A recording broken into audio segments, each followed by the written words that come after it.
Hey everyone, welcome to Broadband Deployment News. So the NTIA, which is managing the Biden infrastructure bill, is deep in the process of stakeholder engagement, and part of that included a request for comment that they put out there, a public request for comment.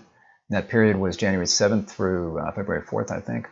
And the results are in on that, and it's pretty interesting seeing some of those comments, and especially I wanted to go over some of the kind of divisions that we have based on which angle somebody's coming from. So I'll be right back and show you a few examples of that.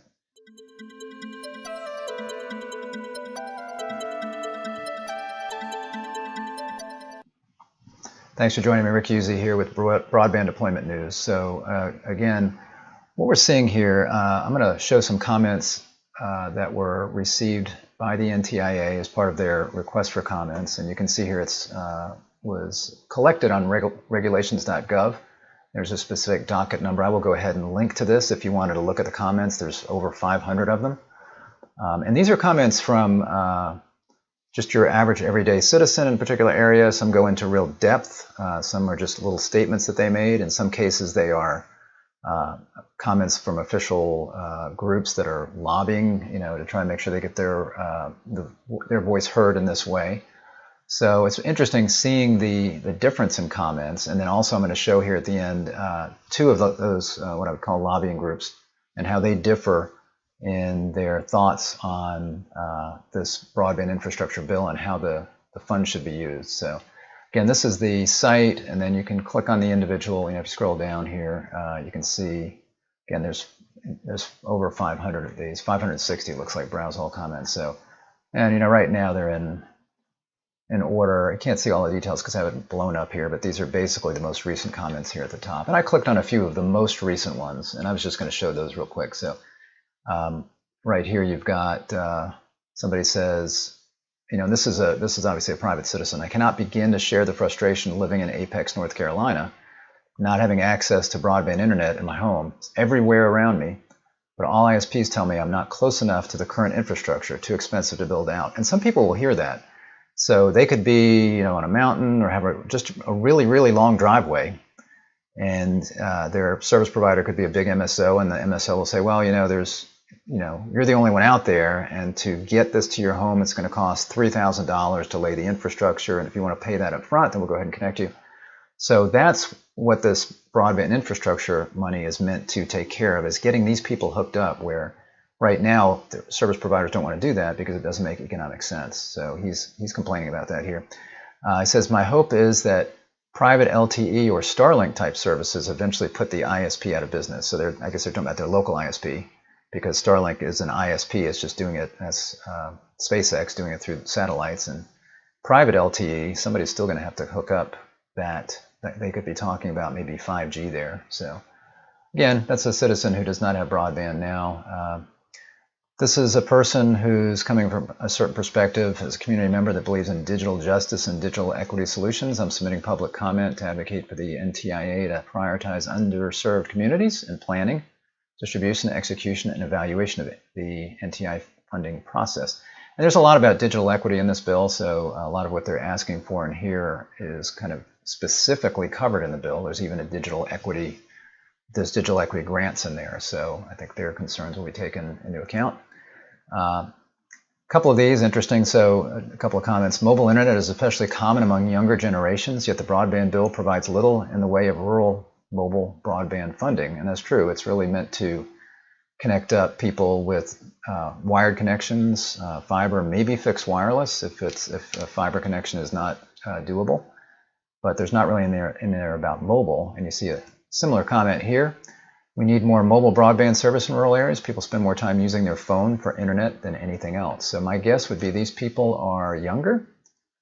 These are not the older folks in the community that are not so used to using their phones, maybe a little bit, but so again, different perspective there. And then here, these people are talking here about 5G. So the harms from EMFs and 5G technology have not been sufficiently studied for us to be installing en masse. And then a similar comment here. Wireless communications has resulted in increased levels of serious health hazards, especially or specifically brain cancers. So you've got two comments. These were very close to each other. So coincidence? I don't know. And could this be a company that is trying to get things to move more towards fiber, since 5G can expand very quickly, especially with mid-band spectrum? I don't know. Or they could really be concerned citizens about what 5G is doing. The NTIA should be aware of new wireless technology that is comparable to fiber. This new tech would be much cheaper, much quicker to deploy, and reach many more unserved people sooner. So that's somebody pitching for 5G. So again, is that just a citizen who happens to know 5G is good, or is this somebody who is kind of under the radar lobbying for 5G being, and let's say fixed wireless using 5G as being an alternative to fiber? Because fiber does seem to be the way that the government's wanting to push it, because they've been talking a lot about future-proof technology and synchronous up and down speeds. So yeah, who knows? Then you've got more official ones, like this is broadband.money, crowdsourced comments, and in a lot of cases like this, they'll have a file that's attached. See here, and when you look at that, it's a very official looking document. It looks almost like something the FCC would put out. And this is something that broadband.money put out, and it's got basically they're covering the questions that were asked by the NTIA. So the NTIA asked some specific questions. For example, what are the most important steps the NTIA can take to ensure that the bipartisan infrastructure law's broadband programs meet their goals with respect to access, adoption, affordability, digital equity, as I mentioned, is a big part of it, and digital inclusion. So Broadband Money has comments on those questions there, so you can look at those. And then I wanted to show finally just a couple of what I look at as lobbying kinds of efforts from two different organizations that are coming at things from a different political perspective. This first one, how NTIA can use historic investments to ensure universal broadband, and this is from Benton Institute for Broadband and Society. So I'm just going to read through some of their comments, and you'll see the difference when I read this in comparison to another one that's, again, coming from the other side of the aisle. So on January 7th, the NTIA requested public comment on policy and program considerations associated with new broadband grant programs authorized and funded by the IIJA and the BEAD program, that's middle mile, all of these things, digital equity and planning grant programs, all of those aspects. So there's 4 aspects of the bill.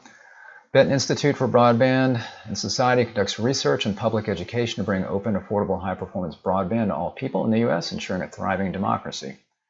In our comments, we call upon the NTIA that they must, in our comments, we call upon the NTIA must to that everyone, well, whatever. That doesn't read right. In our comments, they're calling on the NTIA to make sure that everyone in America can use high-performance broadband as soon as possible.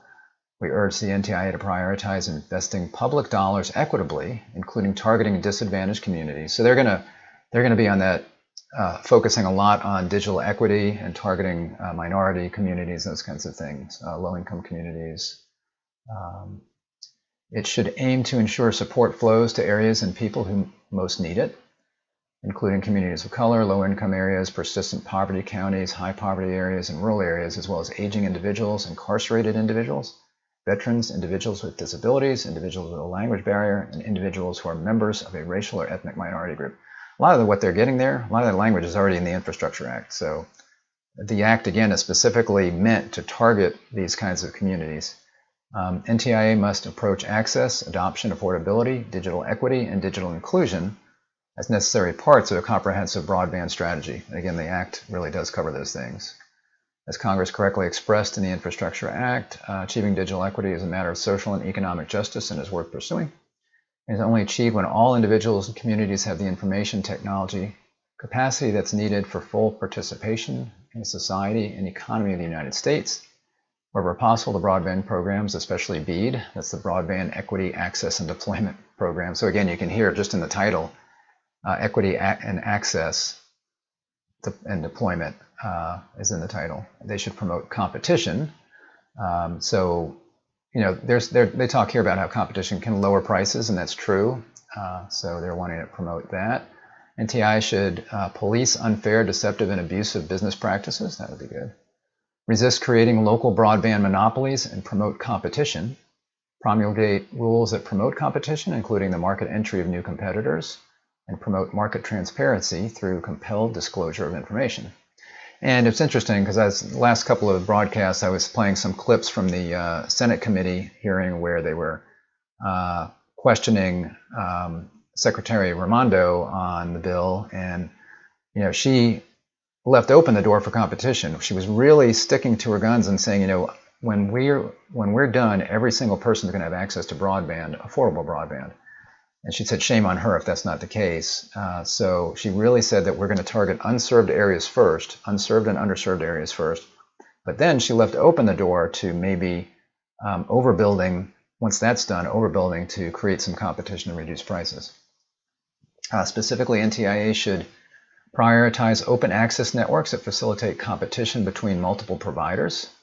IIJA broadband program should give preference in awarding funding to broadband network builders that choose to provide open access. And what that is, that would be like a municipality, for example, that is going to build a fiber network in their city or town, and then they're not going to necessarily run that or provide services over that. They would just provide the infrastructure to other ISPs that would want to provide service over that. So they would be kind of the backbone that different ISPs would provide the service over, and then they could market their service over that. They could provide different kinds of services over that. So one might provide strictly broadband access. Others might say, well, we're going to also offer voice over this and maybe IPTV.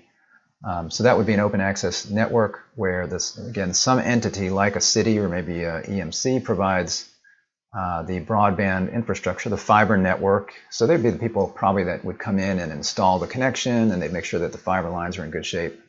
But then you've got the individual providers that would market the service over that, and then it's providing competition. So in the best world, in an open access market, consumer can go in, they can go to a web page for that particular, let's call it parent provider, and then they would see a list of all the ISPs that are providing services under there, and you can compare what kind of services you can get. They could offer different speeds, different pricing, different kinds of customer service, and then they can choose who they want to use. And then it's supposed to be easy to switch back and forth. So that promotes competition and would drive prices down. So they're looking to do that. Support municipal experimentation. IIJA broadband program should enable municipalities and counties to experiment with various ways of increasing broadband deployment. Not sure what that means. Encourage local planning and engagement.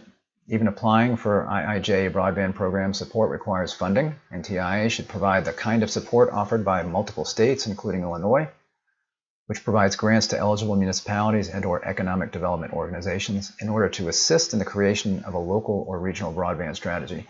So one of the things that this act does is it has each state is going to get $100 million in preliminary funds, and then they can take 5% of that as a planning amount. So they can then take $5 million and use that for planning kinds of activities, and that would be the kind of thing that this could be used for. Empower community institutions to act as launching pads. Supported broadband projects should allow private broadband providers to extend networks that reach community institutions into nearby neighborhoods. So I guess what they're saying there is if there's a private operator, ISP that's offering, connecting up a library or school or something like that, that could be a way to then extend that out into neighborhoods in that area. Collect and make public broadband pricing data. Collect and make public broadband pricing data. NTIA should require subgrantees to disclose their residential pricing with fees and ancillary charges. For each market, an NTIA should provide public analysis of competition in local markets. I think a lot of this will be handled by some requirements in the bill to the FCC, which was to provide broadband data maps where people could go to a map, look up their address, and see who the providers are. They could see what speeds are offered by those providers. They could look at the latency. They're supposed to be real numbers. Latency, for example, different plans they have. And then also, what else did it mention? Residential price. Oh yeah, and then also the FCC is going to be coming out with what they call a broadband nutrition label, which looks like the kind of a nutrition label you would see on a box at the grocery store, where you can look and see the vitamins and the sugar content and the calories and the ingredients, so to speak. And they're going to have a similar kind of thing where it's going to be a format like that, where you can look at different broadband providers and very easily compare from one to the other, so that it's easier. You don't have to search for that information to differentiate which provider you want to go with. Concerning access, NTIA should ensure that whenever feasible, public funds are used to build networks that will meet users' needs, not just for today, but also for decades to come. So that's kind of a push there for fiber, and it does say whenever feasible, which is good.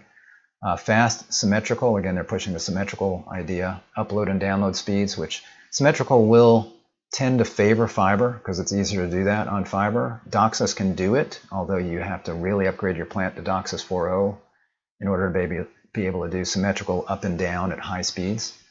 So again, that's kind of leaning towards fiber. Fast symmetrical upload and download speeds, low latency, ample monthly usage capacity, and security from cyber attacks. Networks that once installed can be upgraded easily and scaled, and fiber is really good for that because you could have the fiber in the ground, and then you just need to change out some equipment, some lasers that can do different things with how they shoot the light down the laser, or other things that they can do to really up the speeds without too much of an upgrade. Not for the construction of networks that will quickly become obsolete. To ensure we reach universal broadband adoption in the U.S., the broadband programs must ensure that broadband services are affordable to all households, however low their incomes are. Broadband adoption and broadband affordability are closely linked. So again, one of the things that Secretary Raimondo talked about was the fact that you have to have affordable broadband, that if you've got a really great connection, but it's $100 a month, that's not going to be useful to people a lot of times.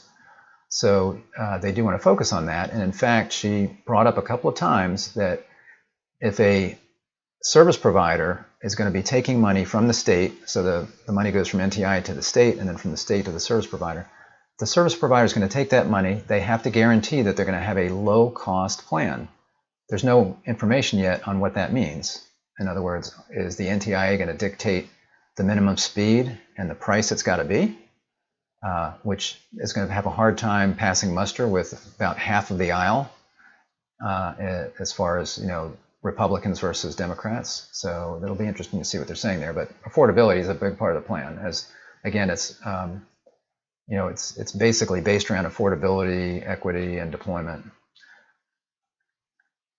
Concerning digital equity and inclusion, they should require and assist states in developing statewide digital equity coalitions that will work to support digital equity ecosystems in tribal, rural, suburban, and urban communities across each state. NTIA should work closely with each state to provide the technical assistance, programmatic guidance, and other logistical support needed to develop a statewide digital equity coalition, which would be responsible for developing, implementing, and evaluating its state digital equity plan. So again, you can see a lot of focus from this commentator on equity. And again, this was all mentioned in the Senate hearing as far as before any states can get money, they have to submit a plan and they have to prove or document that they did very comprehensive stakeholder engagement in their state, that they talked to tribal entities, that they talked to the service providers, that they talked to the municipalities, that they were basically going through all of this and making sure that they have talked to everybody and gotten feedback from them so that they understand the lay of the land of their state as far as who's served and unserved, as well as these types of areas that would be needing digital equity kinds of programs. So again, that's from Benton, what's it called? Benton Institute for Broadband and Society. And then the same day I saw this one come out, which is kind of what gave me the idea to look at these comments, because I really noticed the difference in the way they were being approached. This is from American Action Forum, comments on the Infrastructure Investment and Jobs Act. This request for comment raises important questions about the appropriate path forward, and these comments aim to guide the NTIA to maximize the efficiency of each tax dollar spent. So you can already see the focus on this is how are we going to efficiently spend our money here. So you can see this is more from the Republican side of the aisle, where they're looking at how to not waste dollars. America can't afford to waste funds that overbuild networks, while Americans without access get left further behind. These comments focus on three main principles. The NTIA should first and foremost focus on truly unserved communities. The NTIA should continue to prioritize the market-based approach to broadband deployment.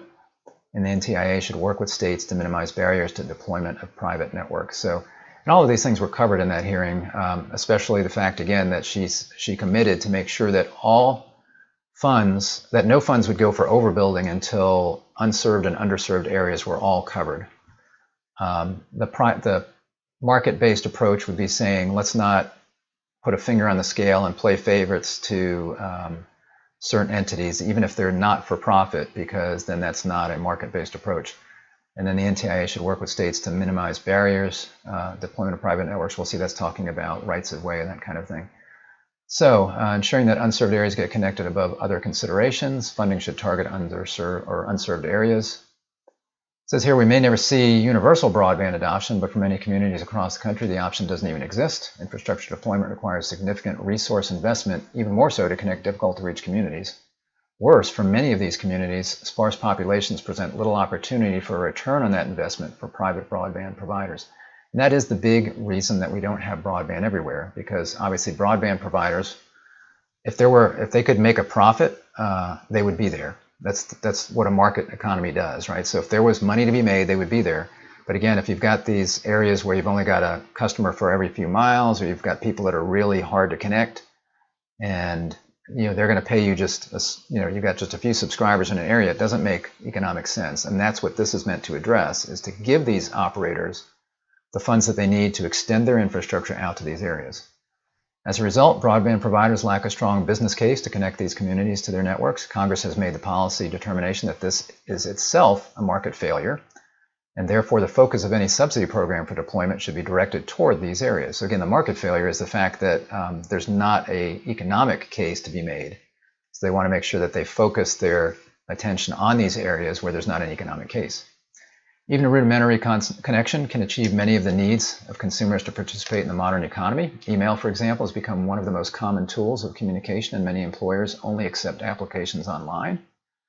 While a 25 by 3 meg connection may not provide the same capabilities as higher speed thresholds, especially in households with more than one user, policymakers shouldn't discount the benefits of getting the last bastion of unconnected Americans online. So what they're saying there is, if somebody has a 25 by 3 connection, they should have everything they need to be able to participate in the online economy. If it's things like sending emails, looking at web pages, it may not be the best kind of service if you're going to be streaming Netflix on HD, but that's a different situation. So they're saying, let's make sure we take care of these lower level needs first.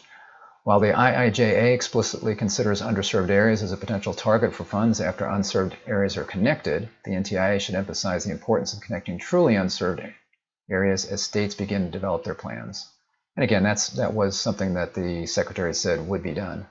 While speed helps, basic connectivity drives the most change. That's true.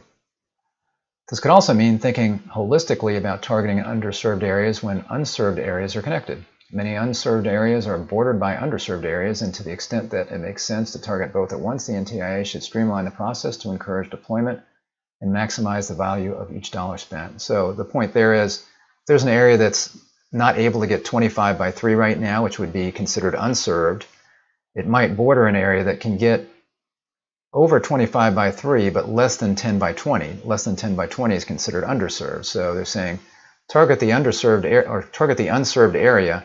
And if you see that there's an area adjacent to that that's underserved, maybe you can target both at the same time to make sure that to make the most of that money. So I think that's a good idea. Again, however, this cannot come at the expense of the unserved communities or done in a pretextual manner, which uses one unserved household to overbuild a network already served by robust private providers. So in other words, if that adjacent area has just a few underserved folks, but for the most part is covered, they don't want that to be a pretext to say, okay, we're going to overbuild this entire area. States need robust challenge processes to ensure areas receiving funds are truly unconnected. One key challenge of this process will be identifying which areas are unserved and underserved for purposes of the statute, and we know that's an issue because we've got terrible maps right now, and the FCC is working on that, working to update those existing maps. Inevitably, some areas will be falsely designated as unserved, and we can certainly expect that, especially with a lot of building going on right now. There's a lot of fiber being laid. People are trying to get fiber in the ground as quickly as possible, and they're trying to get 5G out as quickly as possible so that those areas are not considered unserved or underserved, so that they can claim that territory. So there are going to be a lot of areas that are under construction, or maybe have just completed construction, or maybe even are due to have construction done. Maybe there's an RDOF award that was made, and there's an operator that's going to be using those funds to be making that area served, completely served, but yet it's going to show up on the map as unserved. So as the NTIA offers its technical assistance to states, it should focus on developing robust and efficient challenge processes for this effort, as required by the IIJA, so it is required, to allow providers to assert that an area designated as unserved or underserved does in fact have a broadband offering, or as I say, may be having one coming very soon. Areas with existing deployment commitments should be considered served. That's what they're saying there. If there's an existing commitment, while regulators should oversee those commitments to deploy and ensure providers follow through, the NTIA should not treat those areas as unserved or underserved for the purpose of receiving additional federal funding. This would risk overbuilding communities that do not have a strong business case for even one broadband network, let alone several. So that's a really good point. So let's say there's an RDOF award that's been made, and a service provider has planned, or they've got that money and they're planning on deploying broadband there. Again, they want to make sure that there's not going to be money from the Biden infrastructure bill that goes to build there as well, because then you've had funds building out two networks, maybe two different operators. And as they're saying here, there may not be enough to support one provider. That's one of the issues that you have. So yeah, you can extend your infrastructure out to these very rural areas where you don't have many customers, but it's really, even though you've extended it out there, you then don't really get much revenue from that. So if you've got just a few customers in a particular area, you probably don't need two broadband operators. Now, granted, that's going to mean that pricing won't be as low as if you have competition, but it's really going to be hard enough for one broadband operator to make a profit in a situation like that. And then if you have two, and then you're cutting, you're possibly cutting the number of customers in half because you've got two providers, so you can see where that would be an issue. The NTIA should continue to prioritize the market-based approach to broadband deployment. Congress designed these programs to address gaps in deployment, but the underlying market-based principles should still guide the distribution of funding. So where they're saying they should not prioritize, for example, government-owned networks. Well, the bill specifically, especially the outline of the bill before it ever came out, they said we really want to focus on not-for-profit organizations to try to keep prices down. So they really do want municipalities, electric membership co-ops, other not-for-profit organizations to be the ones that are getting these funds. So, that is not really a market-based solution, especially if there's already an existing provider there and then you're overbuilding with one of those types of entities, because then you've got a for-profit provider that has to not only run the network, but they're trying to generate a profit. Then you've got a not-for-profit organization that has other areas of income. So it could be a city that's getting taxes, and that's, they're providing water, they're providing power, or it could be an EMC that's providing power, and they've got other areas of revenue that's coming in, and they're not, let's say they're not trying to make a profit on that broadband. It's difficult for the private operator to compete. It says in the Broadband Equity Access and Deployment Program, eligible entities include electric utilities and municipalities, meaning states cannot categorically refuse participation of such entities in their programs. That doesn't mean, however, that these entities should receive any priority in the distribution of funding. Well, they say that, but again, the original outline of the bill, and I think the thinking of those at the NTIA and certainly at the top of the administration, the Biden administration, is let's try to get focus on those that can do this as a not-for-profit enterprise so that we can keep prices down. The NTIA and states should take a technology-neutral approach distributing funds, and again, there's been a lot of leaning into fiber for this, but they're saying here during the debates over the legislation, some argued that new networks should support symmetrical upload and download speeds, again, which fiber is got the easiest chance of doing. Forcing fiber to the home in every community is short-sighted, however, and fails to adequately address the needs of consumers, potentially limiting the efficiency with which we use this funding. So, yeah, there may be some areas where fiber is very difficult to do. So something like a 5G service, fixed wireless, might make more sense. Or it could be that there's already a cable operator there that could upgrade their plant, and while they, maybe they don't provide exactly synchronous up and down speeds, they could still provide very good download speeds and upload speeds from that. The NTIA should work with states to address barriers to deployment. So the NTIA and states should streamline access to public rights-of-way and permitting review processes. When deploying networks, broadband providers need to attach wires, dig up ground, and co-locate wireless antennas. All of this requires significant investment, but with it also comes costs stemming from the use of public rights-of-way. Fees often vary drastically, however, and may go beyond what's actually required to manage the rights-of-way. Moreover, providers often need to acquire permits to dig up ground or install the infrastructure. In Google, for example, in Kansas City, the company would have needed to obtain 38,000 permits at a cost of over $2 million had the city not waived the fees. As a condition of receiving these funds, the NTIA should work with local governments to establish policies for limiting the fees for reviews and access to public rights-of-way to the actual costs of the locality in processing the applications. States should also implement dig once policies designed to minimize the cost of installing infrastructure underground. So that's a very important thing. So again, this infrastructure bill includes roads, I think, bridges, water improvements, those kinds of things. Or really, if they're just going to be digging, if they're going to be putting in a highway or putting in a road, then they really should be thinking at the same time of putting in conduit, even if they're not going to put the fiber in at that time. Putting conduit in there so that you can then more easily run fiber through that area without having to dig twice. So that's a great thing, and I think that was brought up in the Senate hearing. Somebody mentioned kind of a dig once provision. The NTIA and states should explore revision of pole attachment and replacement rules. Pole attachments and pole replacements present another significant barrier to deployment, and it mentions here that I didn't highlight it, but one of the issues is sometimes that the service provider, if the pole, in addition to having to be able to pay for attaching the pole, if the pole is not in such a state that it can accept more wires and needs to be replaced, or it's not in good shape, then a lot of times the service provider has to bear the entire cost of that, even though that replacement and the benefits of that will also incur to the pole owner. So what they're trying to do is make sure that if a pole has to be replaced, that the service provider doesn't have to bear the whole cost of that. The NTIA should support local governments to comply with streamlined processes. Many local governments lack the capacity to quickly process permitting applications and provide the necessary oversight to the deployment process. While a majority of the funds should go to the deployment of infrastructure, the NTIA should also consider using funds for local governments to update processes to streamline the review of broadband-related applications. And you could tell from Secretary Raimondo's remarks and answers in the Senate hearing that they're going to be fairly flexible with the BEAD dollars and how they can be used. They said some of that could be used for middle mile infrastructure, even though there's $1 billion already for middle mile. Places like Alaska may need a lot more middle mile infrastructure, so they could use some of their BEAD dollars for that. People could use BEAD dollars for planning. Again, there's that planning, that $5 million of planning that the state will get. And then, some of that money could be allocated to sub-grantees to help them do planning.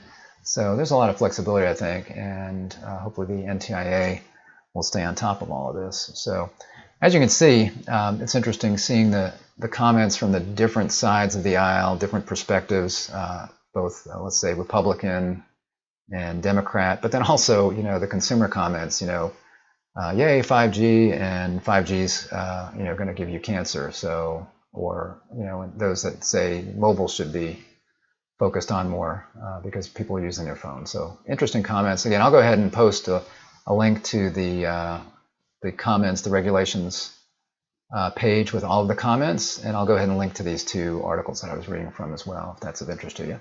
Hopefully this was of interest to you. If so, please give me a thumbs up on the video. Give me a like there. If you're not subscribed, click the subscribe button and click the bell, and you'll be notified when I'm live. And I'm live every day. So thanks for joining me. See you next time. Bye-bye.